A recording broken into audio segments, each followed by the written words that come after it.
자, 여러분 안녕하세요. 자, 오늘은 지난 시간에 뒤를 이어서 이번에는 이제 장소를 좀 바꿔보죠. 바로 일본으로 넘어가도록 하겠습니다.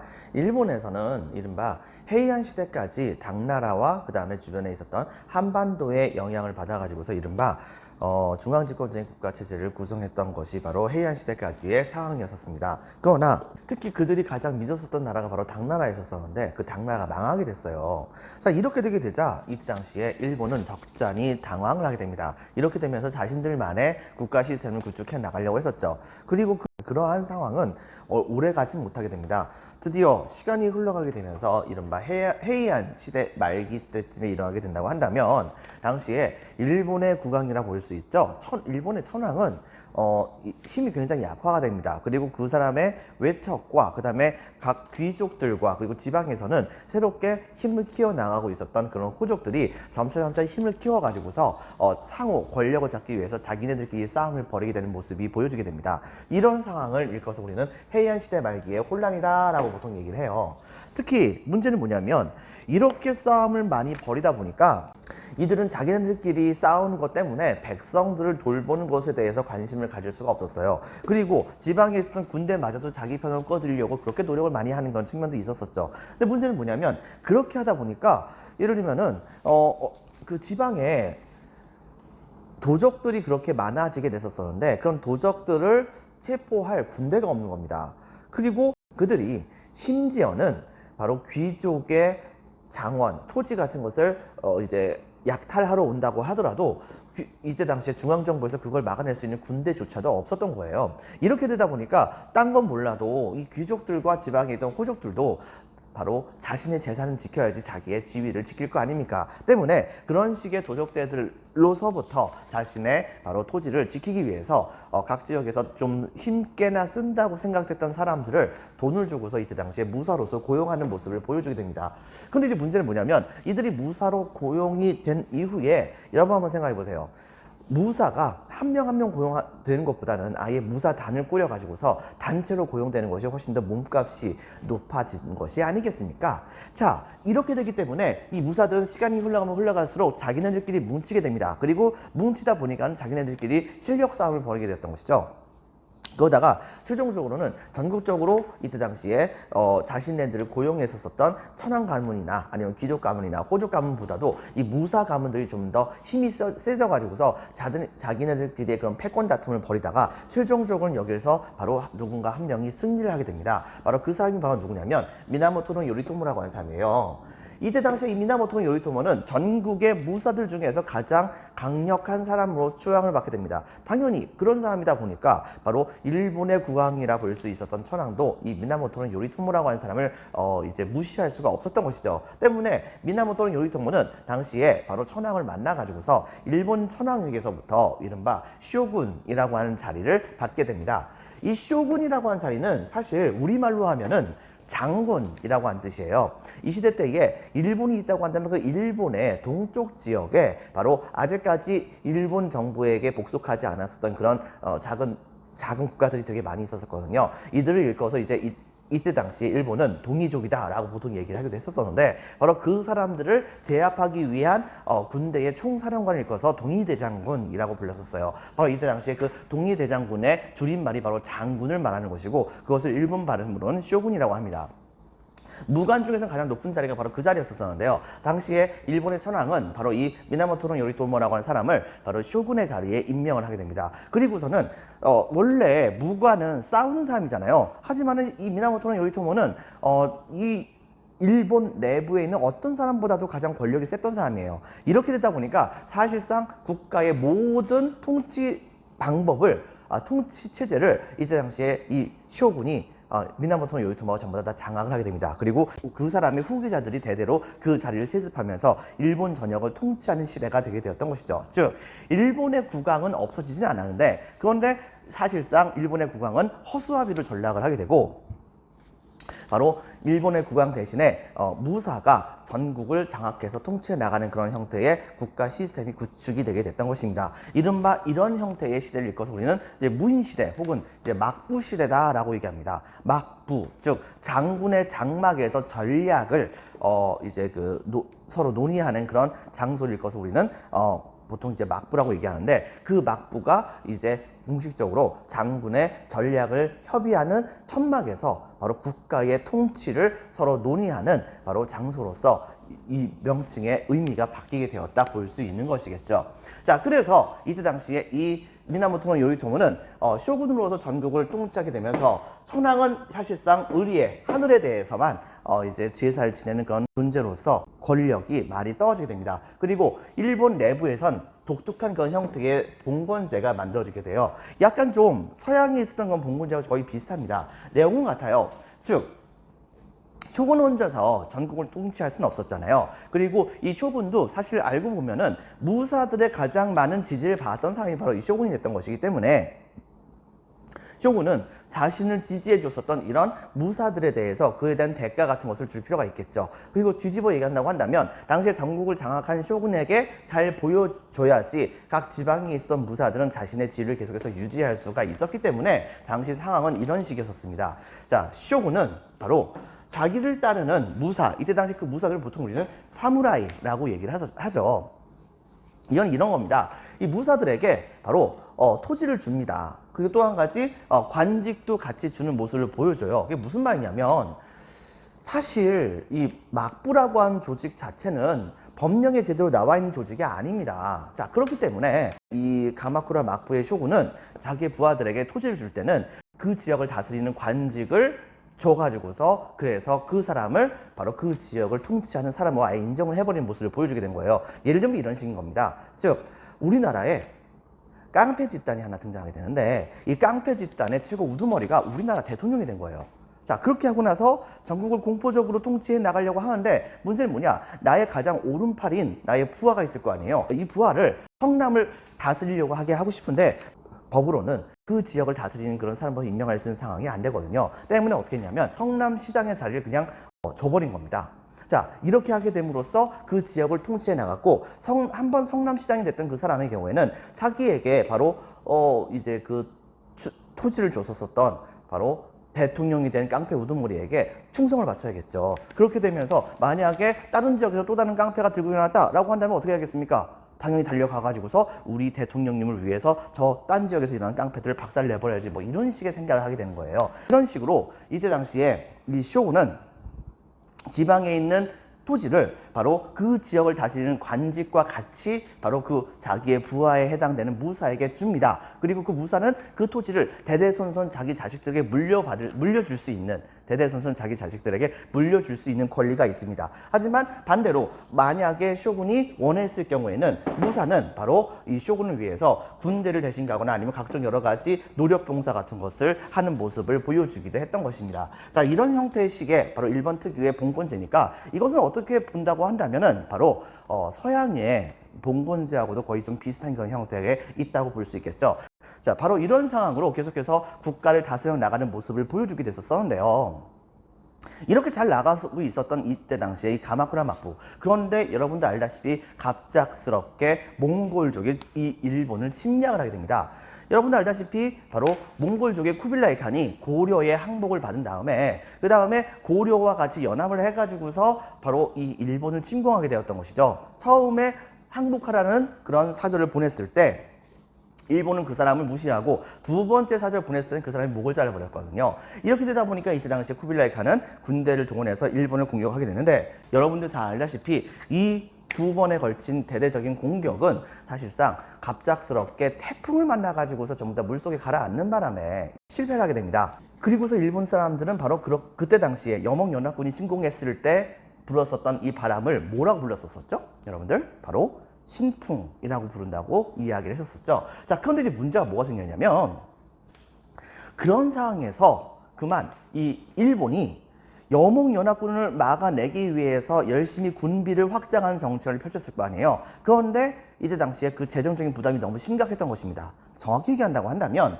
바로 이 관계에 입각해가지고서 쇼군은 무사들에게 가마쿠라 막부를 지키기 위해서 무사들이여 들고 빨리 군대에 종사하도록 해라라고 명령을 내려요. 당시에 무사들은 바로 이런 명령을 딱 듣고서는 열심히 군대에 종사하면서도 더불어서 바로 열심히 하게 된다고 한다면 막부가 나중에 자기에게 바로 여러 가지 측면에서 보상을 주겠지라고 생각을 해가지고서 각종 엄청나게 많은 돈에 해당되는 그런 전쟁 자금을 갖다 쓰게 되는 모습을 보여주게 됐던 것입니다. 근데 이제 문제는 뭐냐, 이 전쟁이 일본이 어딘가를 침략해가지고서 있었던 전쟁이 아니라 일본 국내에서 있었던 전쟁이잖아요. 그렇게 되다 보니까 일본군이 바로 여몽연합군과 싸워가지고서 승리를 거둔 다음에 얻게 되었던 전리품은 이때 당시에 전쟁에 참여하면서 바로 막부가 자기에게 줄 것이 얼마나 될까라고 하는 것을 기대하고 있었던 바로 이 무사들의 기대에 전혀 미치지 못했던 것입니다. 바로 이런 것에 대한 불만이 되게 많아지게 되자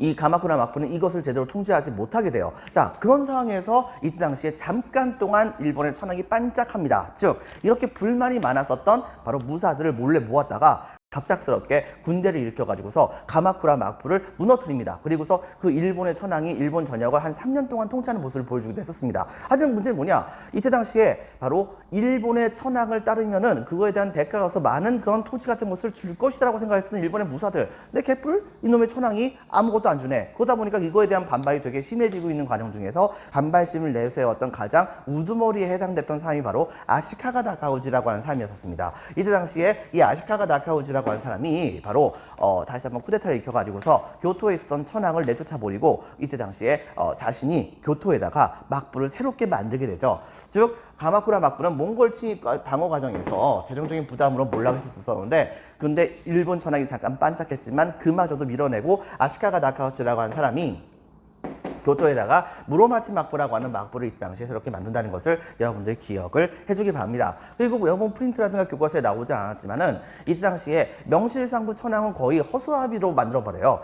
잠깐 동안 일본이 남북국 시대로 전환되기도 했었습니다. 즉 교토에서 쫓겨났던 천황이 아직까지 항복을 하지 않은 상태에서 얼마 동안에 한 3대 정도에 걸쳐 가지고서 쇼군이 3번 바뀔 정도까지 가가지고서 또 일본이 이때 당시에 하나로 합쳐지지 못한 모습을 보여줬었으나 최종적으로는 바로 무로마치 막부가 일본 전역을 통일을 하긴 합니다. 그리고 일본의 천황은 사실상 허수아비나 마찬가지였던 존재이기 때문에 이때 당시에 바로 새롭게 중국에서 등장했었던 명나라는 주변에 있는 여러 개의 나라들에게 조공무역을 하게 했었다고 했었잖아요. 일본의 경우에도 이 무로마치 막부가 조공무역을 하게 되면 무역적으로 얻어지는 이익이 되게 많이 있다 보니까 무로마치 막부의 쇼군은 스스로 일본 국왕을 자처를 하면서 이 명나라에게 조공을 해가지고서 거기서부터 얻어지는 무역의 이익을 열심히 챙겨나가는 모습을 보여주기도 했었어요. 자, 그런데 문제는 뭐냐, 이 막부 자체가 그다지 강했었던 그런 막부는 아니었었습니다.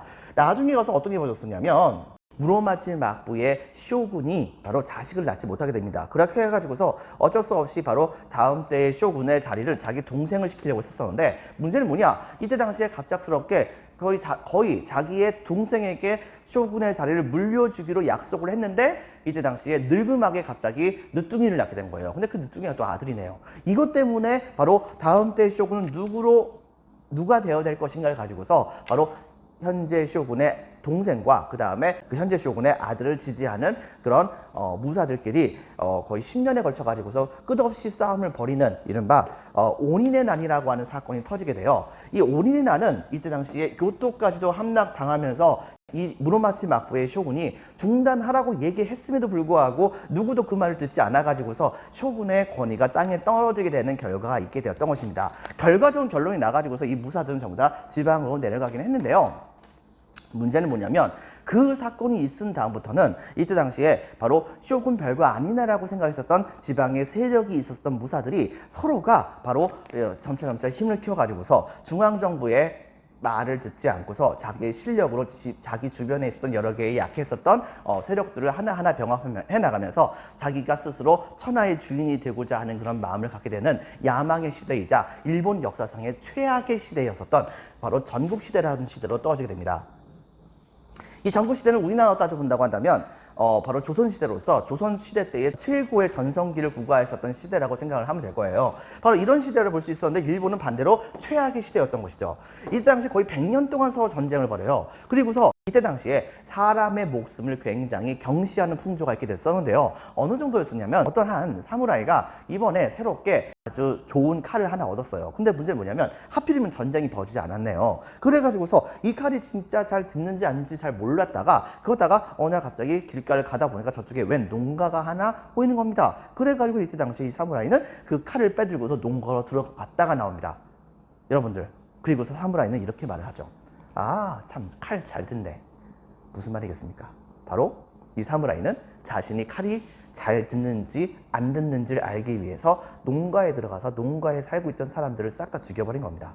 여러분들, 바로 이런 방식으로 인명을 경시하는 그런 엄청나게 최악의 시대가 일본에 밀어닥치게 되었던 것이에요. 그런데 이때에 동방으로 가는 길과 또 한 가지, 바로 마르코 폴로의 동방견문록에서 황금의 나라라고 잘못 알려졌었던 일본을 찾았었던 하나의 나라가 있었어요. 그 나라가 바로 뭐냐면 포르투갈이었습니다. 이 포르투갈은 아시아와 유럽의 가운데 위치해 있었던 이슬람 세력을 완전히 다 따돌리고서 동방까지 가는 길을 드디어 찾게 되었던 것이에요. 나중에 배우긴 하겠지만. 자, 그런데 이들이 이때 당시에 일본에 딱 왔는데, 이때 당시 일본에서는요, 끝없는 전쟁의 시대라고 했었잖아요. 근데 의외로 경제적인 측면에서 본다고 한다면 약간 좀 부유한 측면도 있었습니다. 왜? 이때에 일본에서는요, 바로 이와미 은광이라고 하는 은광이 하나 발견이 되게 돼요. 근데 이 은광이 한때 전 세계 은 생산량의 3분의 1을 여기서만 나온다라고 얘기할 수 있을 정도로 엄청나게 많은 양에 해당되는 은이 이 광산에서 나왔었거든요. 그런데 그 은들을 딱 보고서 자기네들이 이걸 사가지고 중국에다가 팔아가지고서 중국의 물건 같은 것을 많이 사가지고 바로 자기네들의 본국으로 돌아가게 된다고 한다면 막대한 양에 해당하는 이익을 얻게 될 것이라고 생각을 해가지고서 일본과 같이 거래를 하려고 했는데, 일본 얘네들에게 이때 당시에 팔만한 것이 그다지 없는 거예요. 그런데 이때 당시에 일본 사람들이 굉장히 눈독을 들였었던 물건이 있었습니다. 그게 뭔지 아세요? 바로 이 포르투갈 상인들이 들고 있었던 조총이라고 하는 총이었던 거예요. 이걸 딱 보는 순간 이때 당시에 바로 이 일본은 이 다이묘 세력들이 중심이 돼가지고서 포르투갈 상인들이 갖고 왔었던 이 조총을 막대한 자금을 들여가지고서 잔뜩 삽니다. 그래가지고서 이것을 전쟁 무기로 본격적으로 사용을 하게 되었던 것이죠.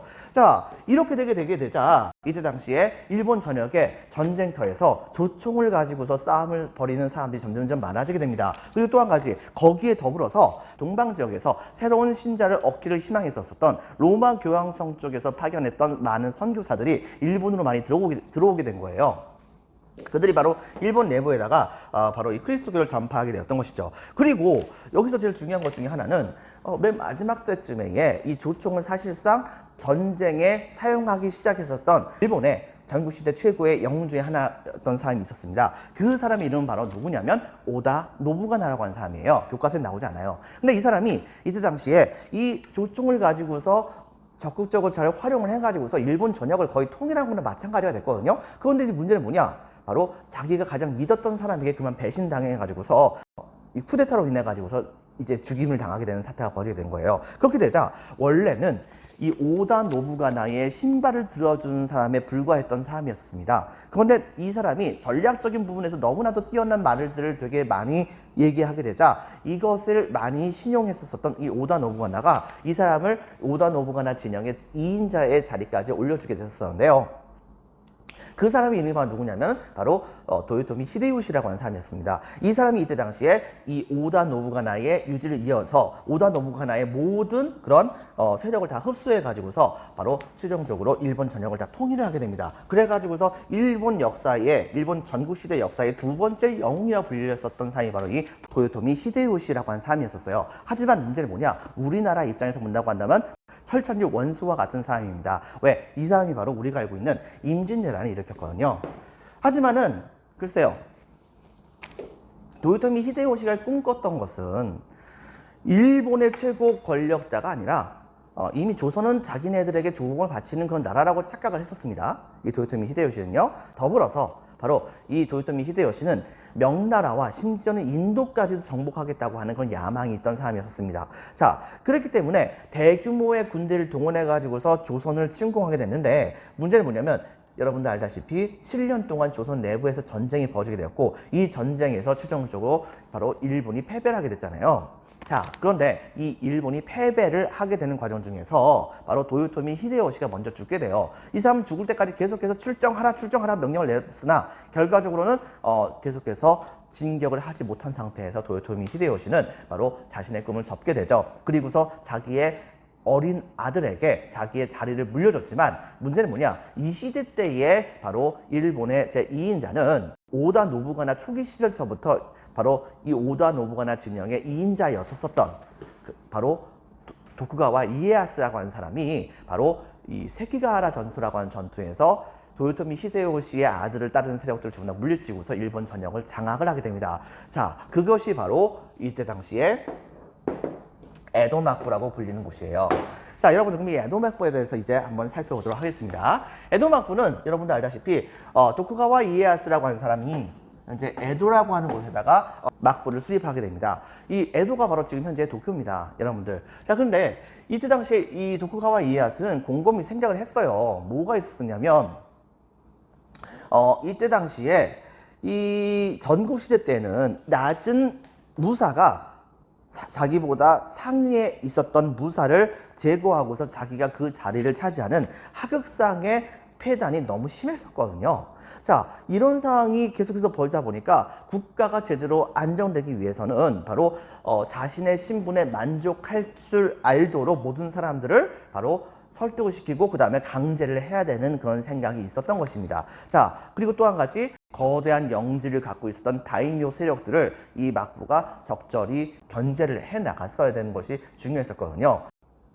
그러다 보니까 도쿠가와 이에야스는 이 지방에 있었던 이 다이묘 세력들을 어떻게 견제를 할 것인가를 가지고서 엄청나게 고민을 하다가 한 가지 좋은 꾀를 냅니다. 그렇게 해서 탄생했었던 바로 통치 체제가 바로 이 막번 체제라고 하는 거예요. 즉, 막부는 즉 이 번이라고 하는 것은 바로 다이묘가 통치하는 영토라고 생각을 하면 됩니다. 바로 이 막부와 번 중심으로 국가를 통치해 나가는 모습을 보여주는데, 기본적으로 막부는 중앙을 통치하고요. 그 다음에 각 지역에 있는 직할지도 직접적으로 통치해 나갑니다. 그렇지만은 모든 지방들은 바로 번으로서 다이묘가 통치하는 모습을 보여줬던 것인데, 그렇기 때문에 다이묘의 그런 기득권을 어느 정도 인정을 해줘요. 하지만은 이 다이묘가 계속해서 막부에게 충성을 바칠 수 있도록 뭔가 담보를 잡고 있어야 될 거 아닙니까? 그렇기 때문에 어떻게 했냐면 막부는 당시에 산킹고타이제라고 하는 제도를 실시하게 됩니다. 이 산킹고타이제는 바로 뭐냐면 다이묘의 가족들을 이제 에도 막부의 수도였었던 에도에다가 일부러 와가지고서 살게 하는 거예요. 이른바 일종의 인질이었던 거죠. 자, 그래가지고서 다이묘의 가족은 에도의 인질로 잡고서 그 다음에 거기서 먹고 살고 하게 만든 다음에 지방에 있었던 이 다이묘가 중앙정부에게 반발하게 되면은 즉각 그들부터 제거하고서 이제 전국의 군대를 동원해서 자기에게 반란을 일으켰었던 바로 이 다이묘 세력을 제거하려고 하는 생각을 가졌던 것입니다. 거기다 또 한 가지 문제는 이때 당시 이 다이묘들이 자기 가족마저도 버리는 경우가 정말 많았거든요. 그렇기 때문에 어떻게 쓰냐면은 매년마다 이때 당시 이 다이묘는 정기적으로 에도와 영지를 오가게 합니다. 그래서 자, 그 지역의 지방의 다이묘는 중앙정부에게 바로 충성을 바친다라고 하는 확신을 들게 만들도록 조처를 취했다 볼 수 있는 것이겠죠. 여러분 한번 생각해 보세요.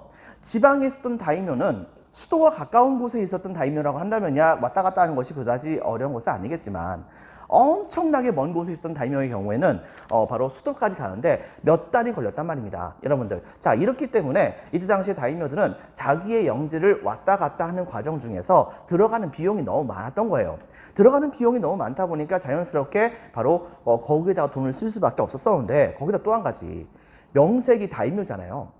명색이 다이묘다 보니까 당연히 자기가 지나가면서 많은 사람들에게 자기 다이묘의 위세를 뭔가를 보여야 할 건데, 그런데 딸랑 다이묘 혼자서 몸 한 명만 딸랑 갔다 왔다 이렇게 하게 된다고 한다면 위세가 그다지 좋아 보이지는 않는 거 아닙니까? 그렇기 때문에 이때 당시에 다이묘는 수도였었던 에도로 이 산킹고타이제에 의거해서 갈 때마다 자기를 수행하는 여러 명의 사람들을, 몇백 명에 해당되는 사람들, 수십 명, 수백 명에 해당되는 사람들을 이때 당시에 한꺼번에 데리고서 갔다가 왔다 했었습니다. 당연히 여러분 생각해 보세요. 그 수십 명, 수백 명에 해당되는 사람들이 지금처럼 일본에 신칸센이 있는 것도 아닌데 말이죠. 고속철도가 있는 것도 아닌데요. 그런데 하루아침에 왔다 갔다 할 수는 없잖아요. 그러다 보니까 그들이 한꺼번에 움직이다가 날이 접으면 어디선가 묵고서 가야 되고 이렇게 하다 보니까 심지어는 바로 그들이 묵는 그 지역에 그들에게 숙소와 먹을 것을 제공하는 시장 같은 것이 엄청나게 활성화되게 됩니다. 뒤집어 얘기하면 무슨 말이냐? 바로 그렇게 시장이 활성화되고 숙박업이 활성화될 정도로 그 정도로 다인묘들이 돈을 많이 썼다는 얘기예요. 당연히 그렇게 되다 보니까 이 지방에 있었던 다인묘들은 중앙정부에게 대항할 수 있을 만큼에 해당하는 자금을 전혀 모으지 못하는 문제가 있게 되었던 것이죠. 자, 이렇게 되게 되면서 자연스럽게 지방에 있는 다인묘들의 힘을 확 낮춰버리게 되다 보니까 자연스럽게 권력은 중앙으로 뭉치게 되었던 것입니다. 원래 여러분 한번 생각해 보세요. 봉건제라고 하는 것은 중앙 집권적인 통치체제입니까? 지방 분권적인 통치체제입니까? 당연히 지방 분권적인 통치체제죠. 자, 그런데 일본의 에도 시대 때에는 바로 아이러니컬하게도 바로 중앙 집권적인 봉건제가 실시가 되었던 것입니다. 바로 이 산킹코타이제에 의거해서요. 바로 이런 측면을 여러분들이 반드시 기억을 해주기 바랍니다. 자, 그 다음에 6번째, 존인계층의 성장. 즉, 좀 전에 선생님이 얘기했다시피 각 지방에서 많은 사람들이 바로 이 산킹고타이제에 의거해서 중앙정부로 이동해 가고 있었던 다이묘들의 행렬들에게 숙박시설과 먹을 것을 제공하면서 돈을 벌고 있었던 사람들이 많아졌다고 했었죠. 바로 일본의 상위계층들이 점차 성장을 해 나가게 되는데요. 정치만 제대로 됐다고 한다면 경제는 어느 정도 올라왔다고 얘기할 수 있을 정도로 농업 생산력이 굉장히 좀 좋았습니다. 오히려 어떤 면에서 본다고 한다면 조선보다 더 낫다고도 볼 수 있었어요. 거기다 또 한 가지, 이들은 먹을 것이 점점 많아졌어요. 그 다음에 서양과 같이 교류하는 과정 중에서 서양이 아메리카에서 갖고 왔었던 여러 가지 서양산에 해당하는 그런 이제 작물 같은 것을 많이 들여오게 됩니다. 이렇게 되게 됨에 따라서 먹을 것이 되게 풍족해지다 보니까 사람들이 먹고 사는 문제를 많이 신경 쓸 필요가 없게 되는 시대가 오게 됩니다.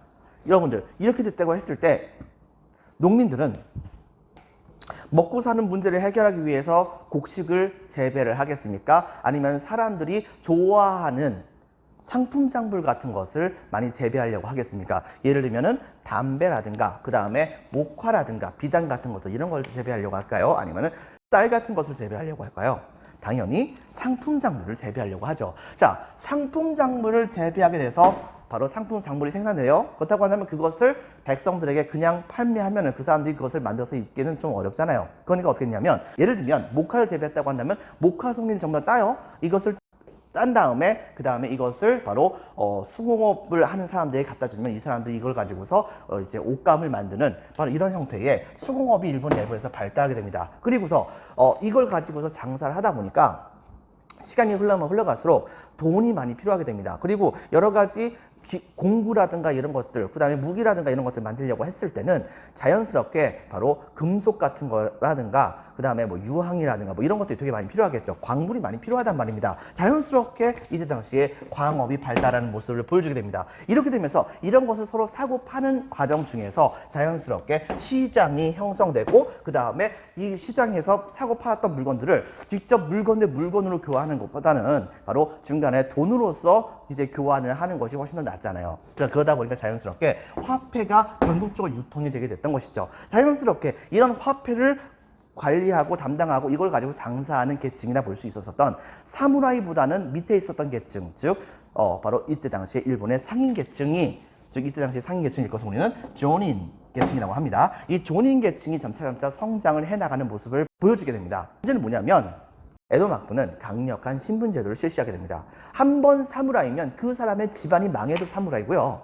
그 다음에 한 번 조닌이면 혹은 한 번 천민이면 그 사람이 아무리 부유하다고 하더라도 끝까지 바로 상인이고 그 다음에 천민인 거예요. 자, 그러다 보니까 조닌 계층은 바로 자신이 돈을 많이 벌었음에도 불구하고 좀 더 높은 자리로 올라갈 수가 없었던 겁니다. 그렇다고 한다면 그 많이 벌었던 돈 가지고서 뭐 할까요? 바로 놀아야죠, 여러분들. 자, 그렇게 하다 보니까 자연스럽게 여러분 생각해 보세요. 논다고 한다면 이 조닌 계층이 놀고 싶어하는 수요를 맞춰주기 위해서 여러 가지 음악과 그 다음에 예능 뭐 이런 것이 발달하겠죠. 미술 같은 것도 많이 발달하겠죠. 대표적인 것 중에 하나가 바로 이 가부키입니다. 즉 여러분도 알다시피 일본에서도 얼굴을 하얗게 해가지고서 연극을 하는 일본 특유의 연극이 이때 당시에 발달하게 돼요. 여러분들 103페이지에 나와 있고 그 다음에 프린트에 10페이지도 나와 있는 그런 이제 가부키의 배우가 있기도 하죠. 바로 이런 방식으로 연극이 이때 당시에 바로 일본에서 발달을 하게 되고요. 이걸 이제 가부키라고 합니다. 또 한 가지 이제 예를 들면 자기 집에 자기가 좀 먹고 살만해요. 어느 정도는. 그런데 자기 집에다가 이왕에 뭔가 풍류를 알 수 있을 만한 굉장히 좀 멋진 그림 같은 것을 집에다 딱 하나 갖다 붙여놓는다고 한다면 왠지 되게 좀 멋있어 보이잖아요. 근데 문제는 뭐냐? 이렇게 풍류를 원했었던 그리고 좋아했었던 풍경 같은 것을 항상 보고 싶었던 사람들이 너무 많았던 겁니다. 그러다 보니까는 화가들의 경우에는 이것을 처음에는 그렸겠죠. 그렸는데 문제는 뭐냐? 그리는 게 이제 한계가 온 거예요. 수요는 너무 많은데 근데 그림 그리는 속도가 너무 느려요.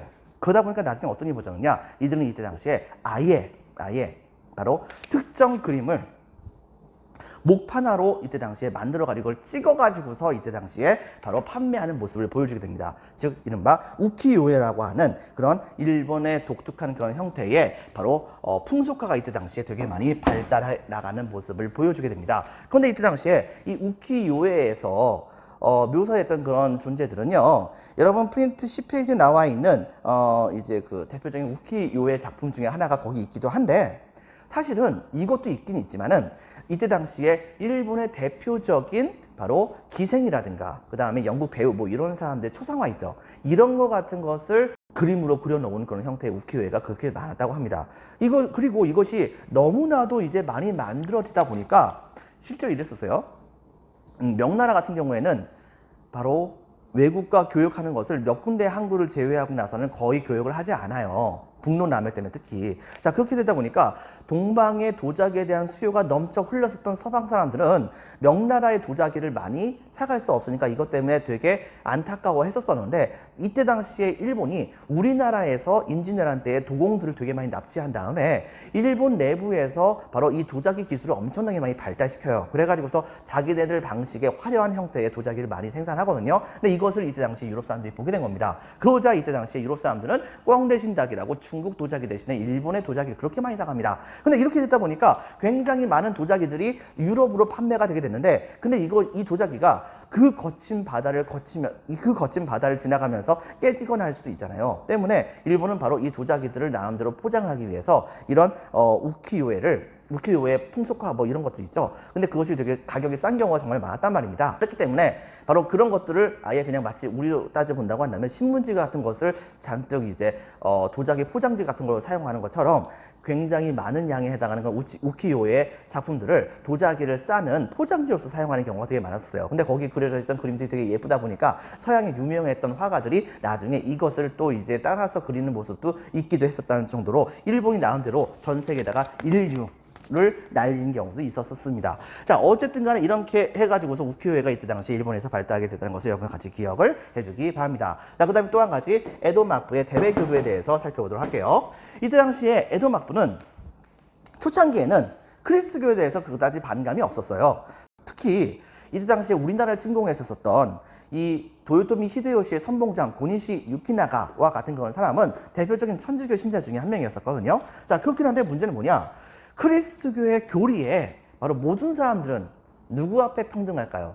바로 신 앞에 평등합니다. 자, 이렇게 되다 보니까 이때 당시에 에도 막부가 가장 중요시 여기는 게 신분 질서가 붕괴되는 것을 막는 것이 중요하다고 생각했었었는데 크리스트교 교리 자체가 모든 사람들이 전부 다 신 앞에 평등하다고 얘기하니까 사무라이도 그렇고 그 다음에 조닌 계층도 그렇고 천민도 마찬가지로 신 앞에 전부 다 평등하다. 이건 X 같은 소리다라고 막 얘기를 하는 거예요. 이렇게 되게 되면서 이때 당시에 이 크리스트교가 유포가 되게 된다고 한다면 일본의 신분제도가 붕괴될 거라고 생각을 했던 것입니다. 때문에 이때 당시에 일본은 전통적인 질서를 보존하기 위해서 이때 당시에 크리스트교를 탄압하고 정말로 박해를 합니다. 우리나라의 그리스도 박해보다도 훨씬 더 빨랐다 볼 수 있겠죠. 자, 그리고 또 한 가지, 선교사가 나중에 일본에 와서 포교하는 것조차도 금지하게 돼요. 대표적으로 일본에다가 조총을 알려줬었던 이때 당시에 포르투갈 상인들도요, 그들이 믿었던 종교가 바로 천주교다 보니까 이 일이 있고 나서부터는 에도 막부는 포르투갈 상인들과는 절대 교역을 하지 않았습니다. 그렇게 하고 나서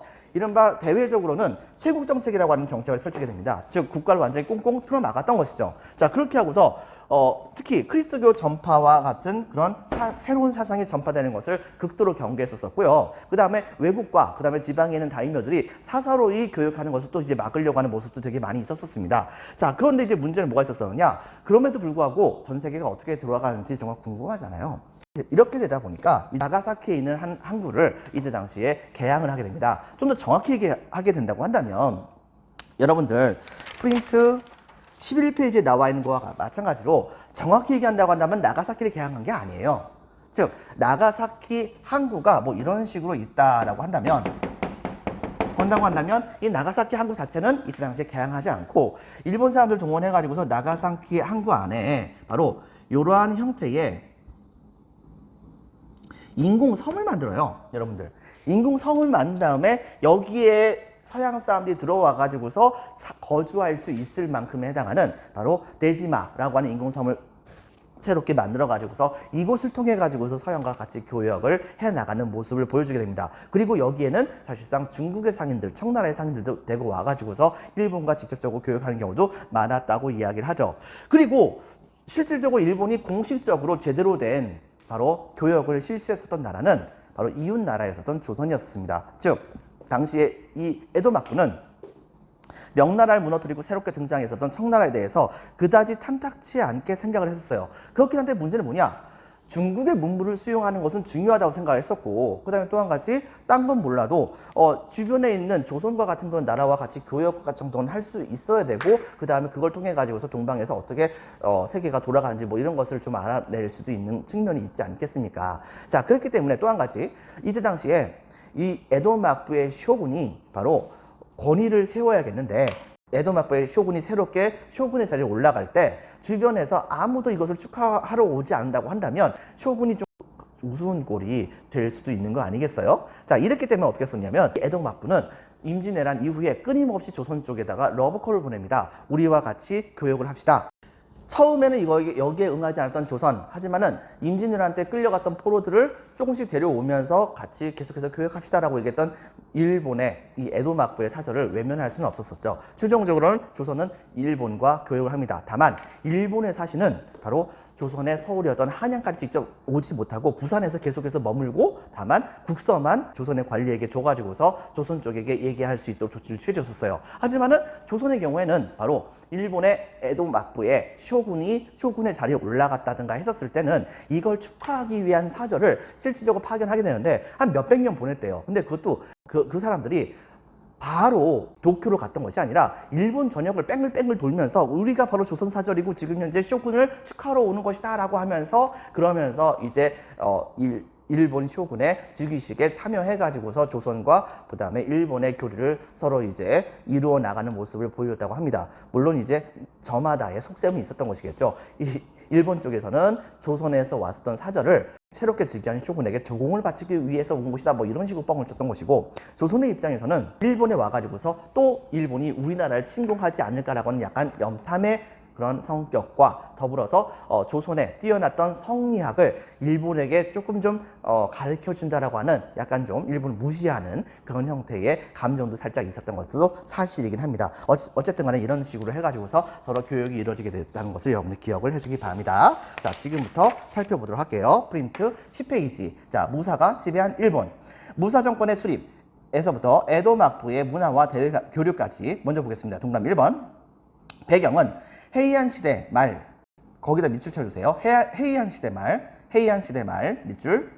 자, 호족과 사원의 장원 확대로 인해 가지고서 이제 사회 불안이 있게 됐었는데, 다음 주에 밑줄 치겠습니다. 귀족과 유력 농민들이 밑줄, 그다음에 오른쪽 끄트머리에 자, 누굴 고용했다고요? 빈칸을 적겠습니다. 무사 고용. 다음 줄에 자, 또 빈칸에 적겠습니다. 무사 세력이 성장하게 되죠. 그리고 그 무사 세력의 최고 대빵이었었던 바로 미나모토는 요리토모가 일본 천황리에서부터 국가를 통치할 수 있는 실권을 빼앗아서 바로 자기만의 국가 시스템을 구축하게 됩니다. 그것이 바로 막부였고요. 그 막부를 바로 가마쿠라에다가 세웠습니다. 가마쿠라 지명입니다. 자, 빈칸에 적겠습니다.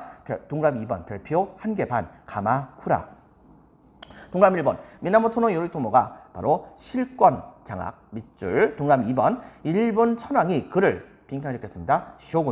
쇼군으로 임명. 동그라미 2번. 동그라미 3번 가마쿠라 막부가 수립되었으니 그 내부로 조그맣게 또 다른 형태의 넘버링을 하겠습니다. 동그라미 기억 가마쿠라 막부 가마쿠라의 동그라미 기억 가마쿠라의 막부 설립. 동그라미 니은 막부의 쇼군이 실권 장악. 동그라미 뜨긋 천황은 의리의 담당. 그 다음에 다시 돌아와서 동그라미 4번입니다. 일본 특유의 봉건제 실시. 자, 봉건제 실시 밑줄 쫙 치면서 자, 오른쪽에 가로 안에 보면은 쇼군에다 박스. 쇼군은 무사에게 무엇을 준다고요? 바로 동그라미 기억 토지를 주고 동그라미 니은 관직을 줍니다. 그 다음에 무사 박스 쇼군에게 동그라미 기억 군역과 동그라미 니은 각종 봉사 등을 바치고 충성을 맹세합니다. 자, 그 다음에 동그라미 5번 누가 침략했다고요? 몽골 침략 방어 과정에서 재정 부담으로 쇠퇴하게 되었다.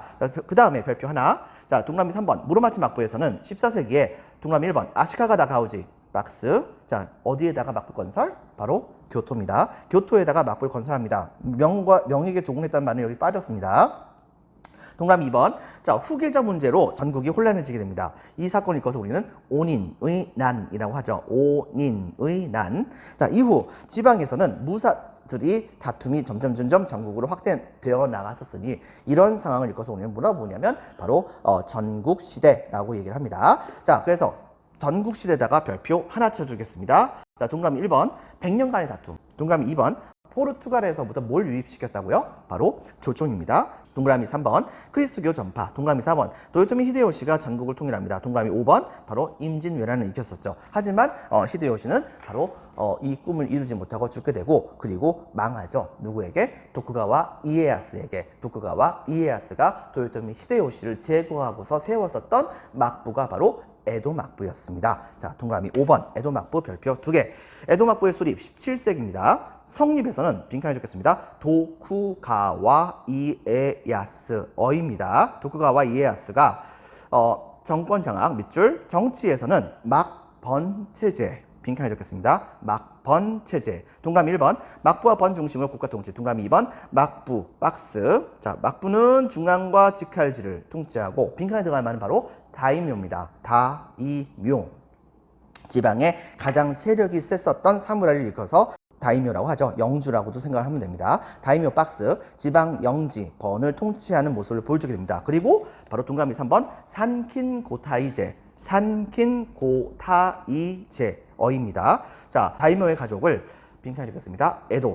에도의 인질로 잡고 빈칸에 적겠습니다. 다이묘가 정기적으로 에도와 영지를 오가게 한 제도를 실시하게 됩니다. 이것의 성격은 결과적으로는 바로 지방 분권적인 봉건제를 중앙 집권적으로 바꾸는 효과가 있었다고 볼 수가 있는 것이겠죠. 이렇기 때문에 이것을 읽어서 우리는 바로 중앙 집권적인 봉건제다라고 얘기를 하는 것입니다. 그 다음에 동그라미 6번에 존인 계층 반드시 기억해 주세요. 자, 존인 빈칸에 적겠습니다. 자, 존인 계층의 성장에서는 경제에서는 동그라미 1번 농업 생산량이 증가합니다. 자, 동그라미 2번 상품 작물이 재배가 되죠. 동그라미 3번 수공업이 발달합니다. 종이, 도자기 같은 것이 많이 만들어졌습니다. 특히 조선에서부터 끌고 갔었던 도공들 정말 안타깝다 볼 수 있겠죠. 동그라미 4번 광업이 발달합니다. 동그라미 5번 시장 형성 및 화폐의 전국적인 유통 등 상업이 발달하는 모습을 보여주게 됩니다. 결과적으로는 이걸 통해 가지고서 상인 계층이 성장하게 되었으니 일본에서 이 상인 계층을 읽어서 우리는 바로 존인 계층이라고 합니다. 그 다음에 별표 하나, 문화에서는 존인 문화 박스. 동그라미 1번